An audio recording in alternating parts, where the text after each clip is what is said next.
We're going to invite three special speakers up to the stage. So just hold your applause for a second while I introduce them and give you a little bit about their background. As Dr. Demers alluded to, the monograph is actually comprised of sort of four different pillars. And three of them were discussed during the working group. One was on epidemiology, one was on exposure, and the other was mechanistic studies. We're bringing to this panel one from each of those areas to provide more in-depth of the overview process of the monograph. So one of our panelists is Dr. Laura Teras, as a senior scientific director at the American Cancer Society. Dr. Teras leads the breast and hematologic cancer research portfolios for the Department of Population Science. Her work focuses on the causes and prevention of breast and hematologic cancers. Our second panelist is Dr. Marta Oliviera. She is a chemist from REQUIMTE Associated Laboratory for Green Chemistry. She conducts research on environmental and occupational exposure to health-relevant pollutants with particular emphasis on particulate matter and polycyclic aromatic hydrocarbons. Our third panelist is Dr. Luana Main. She is an associate professor of applied sports science at Deakin University in Australia. Her research is in the space of monitoring allostatic load, specifically investigating the impact of multi-stressor environments on well-being and performance. Please join me in welcoming our panelists who have traveled far from around the world, Australia, Portugal, and the US, to be here with us today.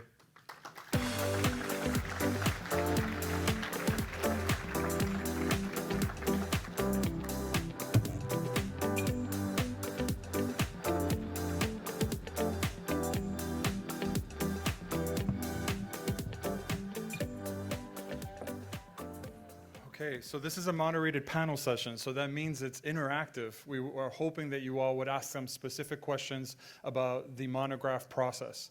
So it is open to anybody that would like to ask questions, as well as to our viewers that are joining us online.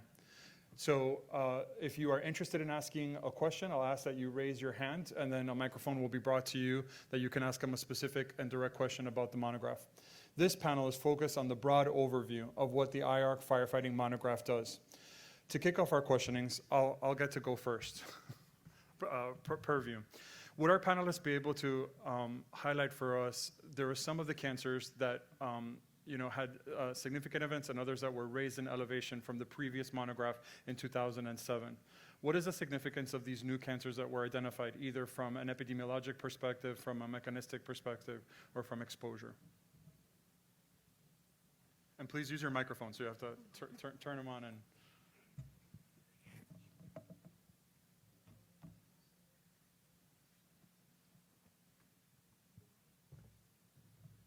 Can you hear me?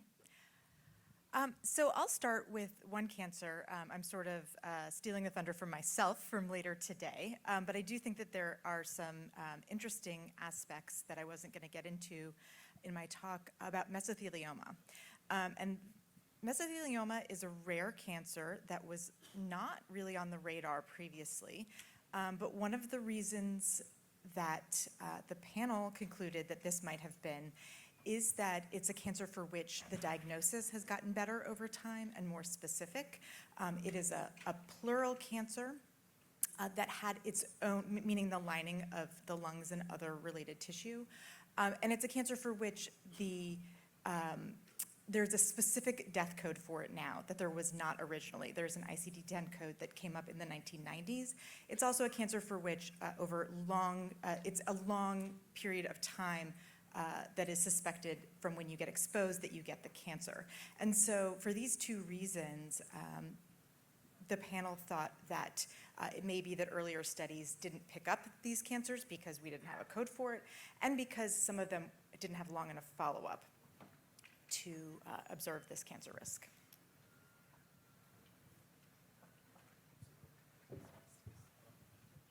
They're live, I think. You can just use them.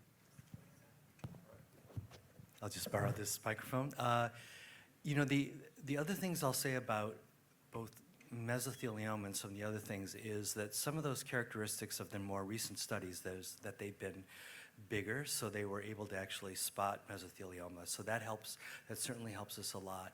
And increasingly, firefighter studies are using cancer registry records rather than death certificates. And cancer registry records are able to identify cancer much more accurately. And, you know, for some of the other cancers that we're looking at, they aren't necessarily, they may be horrible diseases to get, but they don't kill people all the time, not like mesothelioma, which almost always does. So these new studies that use cancer registry records are actually able to look at some specific types of cancers much better than some of the earlier studies. And I think that's an important advance that we've had in some of the more recent studies. Thank you. Are there any specific questions from the audience? See one over here. A microphone is coming your direction.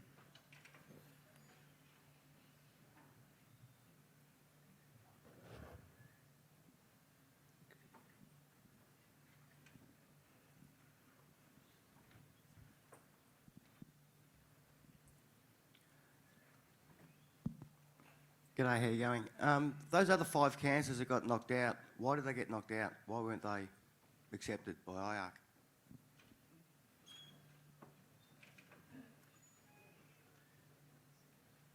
Sorry.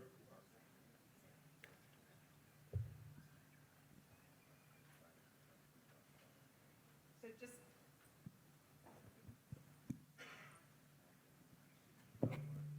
Yeah, they're open. You can just talk. oh. Yeah. Sure, okay. All right, so to be clear, the question is about the cancers for which there was limited evidence. Again, this is a part of my talk later today, but I don't have as much time to get into it later, so I'll say that a lot, in my opinion, a lot of that is related to the fact that comparison groups are hard to come by. And so firefighter cancer risk is often being compared to the general population, and there are limits to what you can find in that case. There are factors that play a role in creating potential biases. If, for example, there is more smoking, which is true for some of the cancers in the general population, then it may look like cancers that are smoking related, like lung cancer, are not associated with being a firefighter, when perhaps it is true that it is. It's just that we can't see it from studies that compare to just the overall general population. An issue overall with occupational research, as I'm sure many of you are aware, is that you have to be healthy enough to participate in a job, to work. This is particularly true for fire service. Again, as everyone in this room is well aware, the physical fitness requirements mean that you have to have a level of healthiness or fitness to be in the job at all, or to stay in the job. So because of that, when we're comparing to the general population, it's possible that we are missing associations that are truly there because of those limits. Thank you. Any other questions from the audience? Okay, yes. Good morning.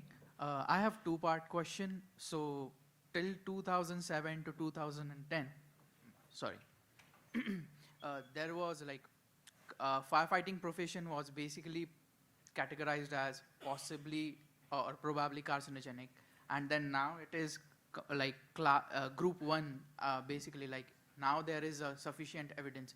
So was it from the purely like statistical point of view that the categories were changed over a decade?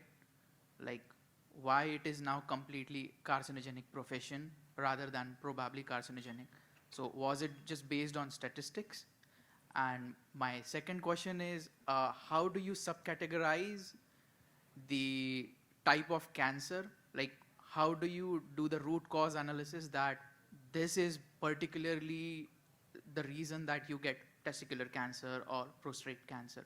The reason that I'm asking is based on that, it is off tangent, but categorization of PFAS or subcategorization of PFAS is equally difficult. So, you know, maybe we can get the idea from there, like how you do those root cause analysis. That's why I'm asking. Two-part question.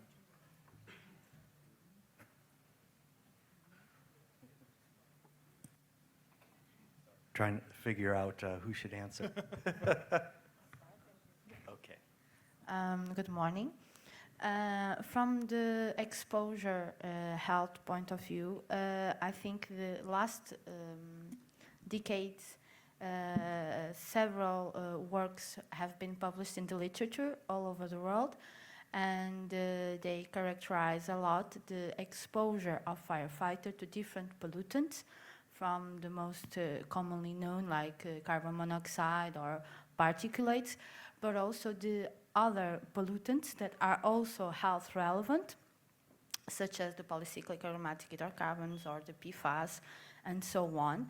And all this information was extensively revised in the monograph, and it was complemented with the other studies, the epidemiological ones, and also the ones that are related with the cancer surveillance in firefighters. And when it was put all together, the different groups discussed it, and the meta-analysis that was performed by one of the groups, group 4, allowed to support this transition from possible to known carcinogens. Okay. Well, Certainly from the mechanistic evidence point of view, there were significantly more papers available that allowed that evaluation to take place. Also, from the human evidence perspective, there were more studies and also, in many ways, more specific studies. So studies that looked at fire hours, so the amount of time that people are exposed to the specific carcinogen really helped to solidify that evidence. I mentioned earlier that people who are highly exposed may leave fire service because of their exposures.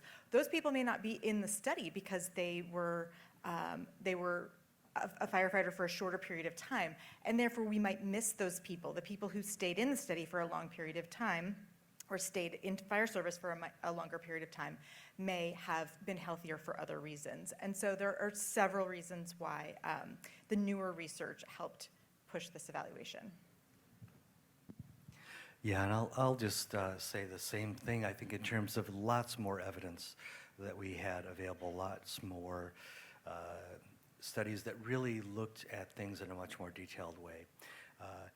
Size actually does matter in some of these studies in terms of our ability to look at rarer cancers. Testicular cancer is really difficult to look at if you're not using tumor registry records, for example. So lots of things like that were really very important in this. I do want to stress, too, that we're still, in terms of our current situation in science, you can't look under a microscope and know whether a cancer was caused by one thing or another. We really have to go on the patterns that we observe in these studies. And also, unlike, let's say, workers' compensation, where you can go through somebody's individual history, we don't have that level of information yet in our studies. We're really, because we're trying to get large numbers of studies and we have to follow people for many years through their career, we don't have the level of detail in most of these studies. So there still is a lot more work to be done certainly on the other cancer sites that you saw that came up, colon cancer, melanoma, and the others. But I think that eventually we will be finding better information on that, but it does take a lot of work to get there. I wanted to take a question from online, two-part question. So for our panel, how does the basic science done at the laboratory play a role in the generation of the monograph? And did the working group review all of the cancer sites or only focus on certain cancers? I can probably start with the first part of that question.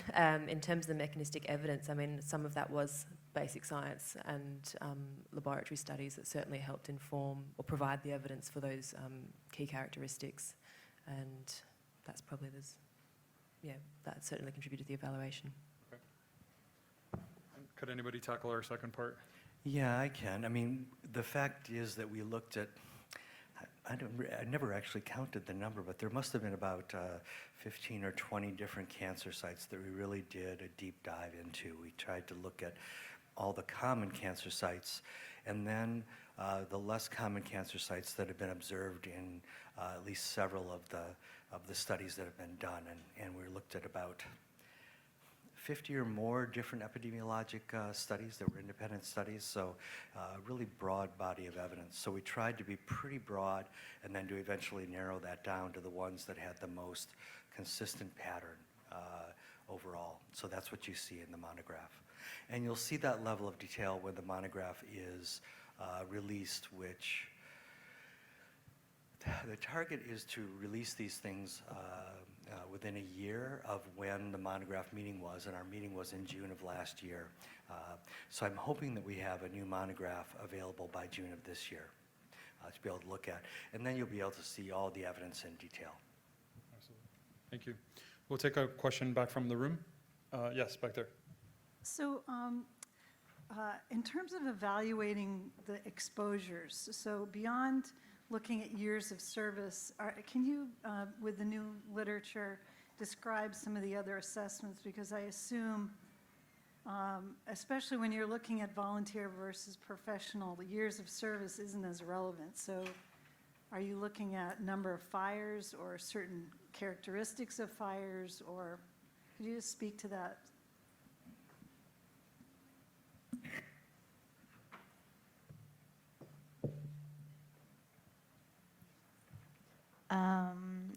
From the point of view of the exposure, the available literature describes usually the recent exposure as a firefighter. Over the last few years, some different biomonitoring surveys are being implemented all over the world, in Australia, and some in Europe, a lot here in the United States. And this allows the researchers and the people who are working on this topic to assess the short-term exposure as a firefighter with the determination of different biomarkers of exposure that directly relates what is found in the biological fluids of firefighters, such as the urine or the blood, for example.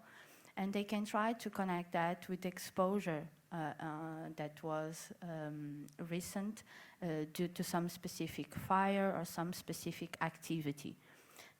Additionally, there are other groups of biomarkers, which are biomarkers of early effect. They can also be determined in the biological fluids, and they try to estimate a short-term effect in the health of the firefighters. It can be like some DNA damage or oxidative stress or inflammatory response. Then, when we try to prolong these over the time, we can evolve for some epidemiological studies that will allow a better connection with the future that could be end in the development of some type of disease or even cancer. And following on from that, that was actually one of the challenges for us, was that there were studies in volunteers and, you know, professional firefighters, wildland, structural. And so when we did the evaluation for the mechanistic evidence, and I'll talk about this afternoon, we actually categorised them into different exposure types, not whether it was volunteer or professional, but we did note that in the summary table, so I'll show you where that detail is going to be in the monograph this afternoon. Thank you. I'm going to take a question from online. Were breast and female reproductive cancers reviewed and included in the monograph? I'll take that one. So this is something that we really wanted to do. We actually spent a decent amount of time trying to see if we could assess female reproductive cancers and breast cancer. And the fact of the matter was that the research just wasn't there, partly because fire service is so largely male-dominated. The number of participants in these research studies who were female were just not large enough to be able to come to a conclusion broadly. However, there are some really nice newer studies that focus on volunteers, as we've talked about, and also on female firefighters. So hopefully in the future, as more research amasses, we'll be able to come to better and more distinct conclusions for female firefighters and specifically for female cancers. I'll just add, just in a broad sense, that when you look at a monograph, one of the useful things is it kind of summarizes the body of evidence that's available that we had to work with. But you can also use it to identify gaps and the areas that we really need to do more work on. In Canada, about 12% of our firefighters are women. But if you look at the older studies, it was a much smaller percentage historically. So I think we do need to do more of those studies, and it helps us kind of target what areas that we really need to focus in on in the future. I agree, and just wanted to add to that for all of you in the room to encourage the women you know who are in fire service to join research studies like we're going to be talking about this week, so that we have that research evidence base for the future. Yeah, Dr. Teras, you stole my thunder. I was going to say, make sure we tell our women firefighters who participate, and to our young and growing researchers to include women firefighters. Sometimes in scientific studies, if a population may be too small, there may be some reluctance to include them because the numbers are so tiny. But I think it's really important what you're highlighting about the inclusion of them within firefighter research. Any other questions in the room that we can take? I'll go back here to the middle. Yes, ma'am.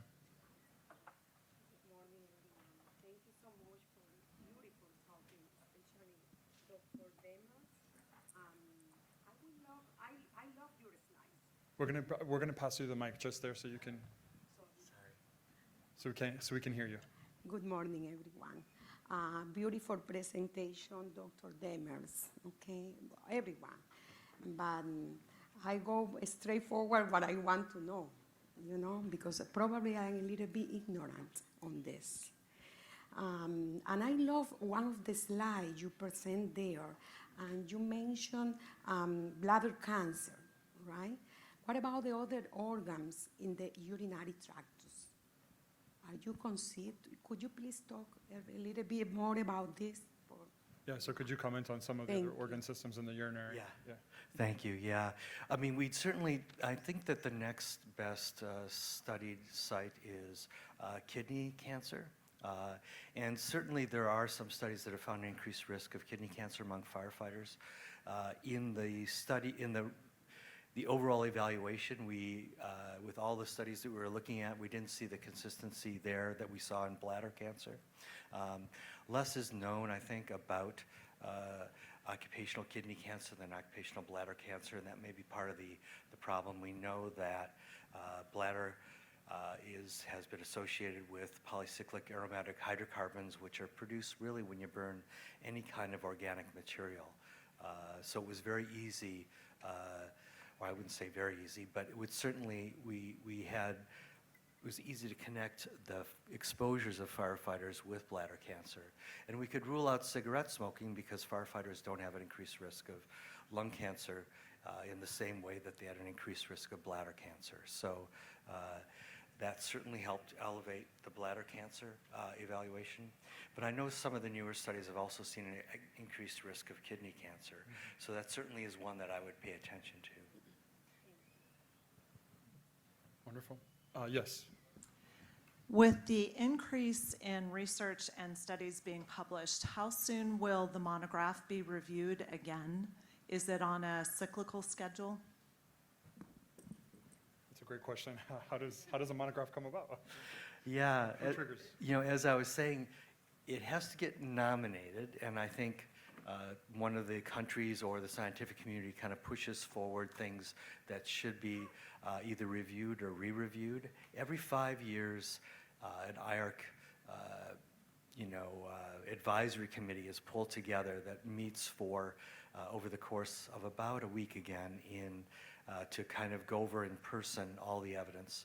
Again, it's convened ahead of time. You're asked to look at the evidence there. And that group actually comes up with the recommendations.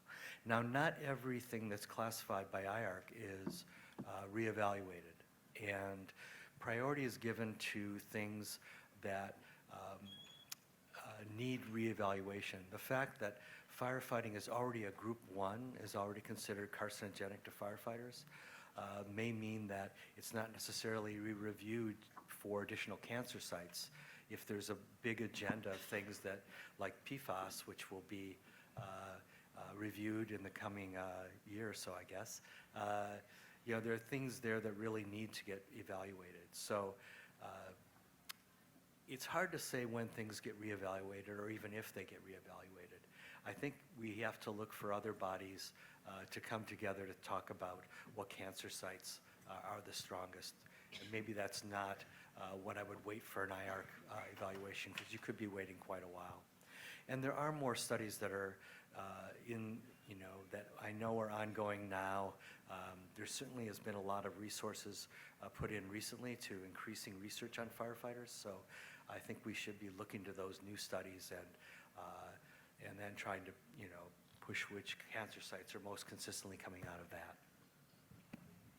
I just wanted to add that it's environments like this Cancer Symposium, where we can put together the more recent studies and evaluate, maybe not as formally as with IARC, but this is where people can come together and hear about some of the most recent research for those cancers for which there wasn't considered to be sufficient evidence for IARC. So there are other opportunities, even beyond the IARC monographs, to talk about new cancers. Yeah, absolutely. Other questions from the room back there? Is that you, Shruti? Okay. I think you can speak right into it. Okay. Good morning. I have a question about how far has the research reached in associating most possible routes of exposure from agents causing cancer?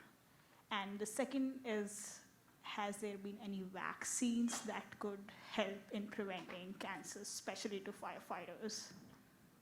Thank you. Yeah.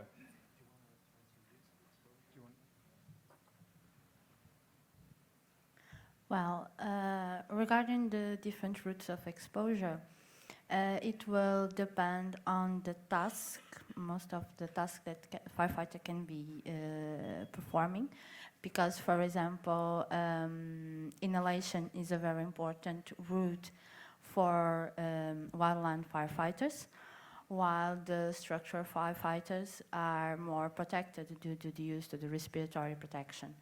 Another very important route is the dermal contact, and this is for all firefighters in all scenarios, because even when they use the proper and the most advanced personal protective equipment, the literature demonstrates that there are pollutants that can be deposited in some specific parts of the body, such as, for example, the face or the neck or the wrists or the hands. Even when they use all the equipment, when they take it off, they have some pollutants on the skin, and the skin has the ability to absorb, and then the pollutants can get in contact with our system and penetrate. So I believe it's an important route for firefighters. One less characterized route is by ingestion, but there are emerging some studies that find some pollutants in the oral cavity of firefighters after, for example, firefighting activities, especially in the wildland firefighters, which sometimes spend much more time in the task, in the very hard conditions, and then when they get back to the fire station, sometimes they have some pollutants inside their oral cavity. But the literature available is very scarce, and so we need more time and more studies to characterize better the other routes of exposure. But inhalation and dermal contact, I believe, is for sure important ones. Okay. Yeah, I can certainly continue on from that. Certainly in the mechanistic studies, the evidence was showing when the self-contained breathing apparatus was removed for like overhaul activities, for example, that's when we were seeing that mechanistic evidence piece coming through in our wildland firefighters as well, who don't have that breathing apparatus to protect them and reduce the risk. Well, I'll just add that the research that's being done on wildlands firefighting, where they wear much less protective equipment, is really showing that dermal is extremely important for them and very concerning. The last half of or last piece of your question, I think, was on vaccines, and we really don't have any kind of mechanism or method like that to prevent cancer overall, of any of the cancers that people experience from any cause. And so in the case of firefighting, we really have to be looking towards effective protective equipment and work practices to reduce exposure at fires, and then trying to do things like making sure that we're not getting exposed to diesel exhaust in fire halls and things like that. So there's a lot of ways to go at prevention, and unfortunately, that's really our only route to prevent cancer in firefighters. Yeah, very much appreciate identification of those gaps, right, where we have opportunities to intervene. So for our exposure scientists, hear them out. I'm going to entertain 2 questions from online and switch it back there. Did the working group have sort of a wish list of study topics that would help advance the research and fill in some of the gaps that prevent the classification of some of these other cancers? And if so, was that included in the upcoming monograph? So we're looking at any wish list topics that we would have had to be able to sort through the articles. So I'm not sure I fully understand the question, but in terms of things that we wish that we could see from the research that we just really couldn't tease apart, I would say that some of the things that we've touched on earlier in terms of the limitations of the studies that for some of the cancers, there were confounders or other factors that we really wished we could take out of the equation to be able to review them. There were other sorts of biases, maybe not enough big studies or long studies. And we do get into, in the monograph, for each cancer, what we thought the limitations were of the literature or the research as it stood at that time in June 2022. I think if I could have a wish list, what we saw in the mechanistic studies was quite often it was pre-post shift exposures, or there was the longer term, and I think the piece that's missing, and I know why it's missing, is those repeat exposures over a fire season, for example, pre-post shift over a long time. And the reason there's that gap is because they're hard to run, and obviously it takes a huge amount of co-investment from everyone involved, but I think that's the piece we need to see if there's those early warning tipping points from a mechanistic point of view that we could drill into a bit more. Yeah, absolutely. Repeated measure studies. It's hard to follow through, especially when they're working really hard at different aspects of fire suppression. One more question from online.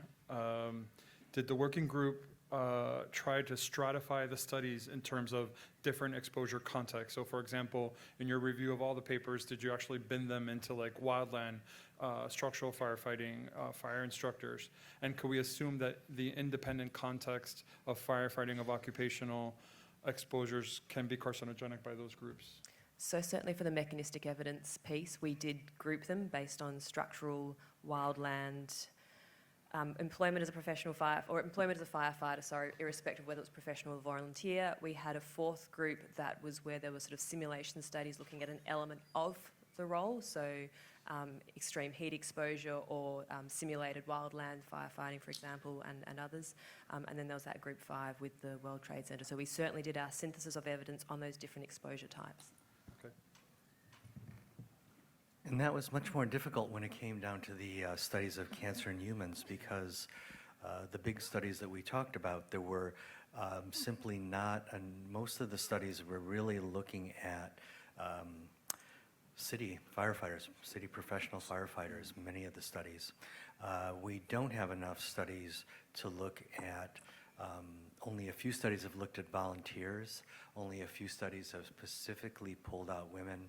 I know of one that from Australia that looked at people who worked in training facilities. We have no studies that I know of kind of long-term cancer studies looking at cancer in airport firefighters or other types of firefighting groups. There are many different groups that we'd like to look at and that would still be on my list in terms of having epidemiologic studies. But in terms of both the exposure studies and the mechanistic studies, they did have more of those to be able to look at different types of firefighting. So we know that we made the classification to cover all firefighters on the basis of that, knowing that they share common exposures and we're seeing common markers of carcinogenicity in those studies. So we're just at time, and I wonder if the panel sort of has any last final remarks about the overview of the process of creating the monograph. We'll get to spend the rest of this morning and the afternoon diving deep into each of these topical areas, but from your perspective, is there anything else that the firefighters should know about sort of the overview process of the creation of the monograph?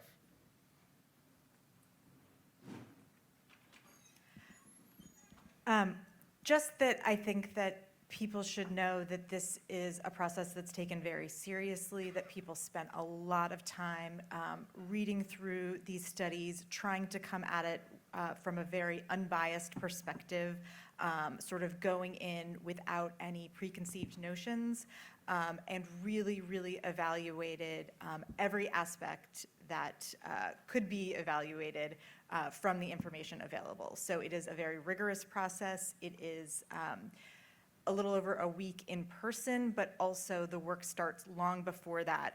People are reading studies, even all the studies that make it into the final monograph are not even all the studies that have been read. There are some that have been read and decided that they aren't appropriate for detailed evaluation. And so it is just a very, very rigorous process, and it is also not considered the final word, that what was available at the time, and that the work continues to better understand these exposures and cancer. I was going to say that's certainly a key point, is our evaluation is limited on the evidence available. So we could only evaluate the research that's been done to date and published, irrespective of other, anecdotal evidence. So we had to evaluate it based on what's been published. So hopefully, as we've all said in the room, there are obviously some gaps and some opportunities to further that knowledge base, and that work is going to continue, I can imagine. Well, and I'll just, I guess, add as an overall statement, when I first got involved with the monograph program 30 years ago, at that time they did a survey, and when a monograph was put out, when an evaluation was made public, it had a regulatory impact in over 100 countries around the world. So these kind of evaluations from IARC really do have a big impact.